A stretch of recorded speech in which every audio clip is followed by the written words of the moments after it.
네, 국민의당 제보 조작 사건을 수사 중인 검찰이 오늘 오전 공명선거 추진단 수석 부단장이었던 김성호 전 의원을 다시 불러 조사합니다. 김 전 의원 조사 이후에는 검찰의 칼끝이 자연스레 그 윗선을 향하게 될 거란 관측인데요. 현장 나가 있는 취재기자 연결합니다. 박현우 기자. 네, 서울 남부지검에 나와 있습니다. 이제 1시간쯤 뒤면 김성호 전 의원이 조사를 받기 위해 이곳에 출석할 예정입니다. 지난 3일 피의자 신분으로 한 차례 나와 조사를 받은 이후 보름 만인데요. 김 전 의원은 지난 5월 5일과 7일 당시 대선 후보였던 문재인 대통령의 아들 준용 씨의 취업 특혜 의혹과 관련해 국민의당 당원 이유미 씨가 조작한 제보를 기자회견을 통해 공개한 혐의를 받고 있습니다.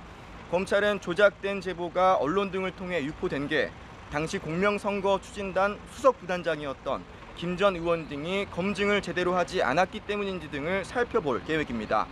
특히 두 번째 열렸던 기자회견을 앞두고 이유미 씨가 제보가 조작됐다는 취지로 국민의당 측에 말했음에도 대선 이틀 전인 5월 7일 기자회견에서 조작된 제보 내용이 또다시 유포됐다는 사실에 주목하고 김 전 의원 등이 조작 사실을 사전에 알았는지 등도 캐물을 방침입니다. 앞서 이유미 씨와 이준서 전 국민의당 최고위원을 구속한 검찰은 다음 단계로 공명선거 추진단 차원의 검증의 적절성과 개입 여부를 본격적으로 들여다보고 있는 건데요. 김인원 전 부단장에 이은 김성호 전 수석 부단장에 대한 재소환 조사 이후의 수수는 공명선거 추진 단장에 대한 수사로 이어질 수밖에 없을 것이란 관측입니다. 때문에 구체적인 소환 일정 등은 현재로선 검토되고 있진 않지만 검찰은 언제든지 필요하면 공명선거 추진 단장이었던 이용주 의원을 불러 조사한다는 방침인 것으로 전해졌습니다.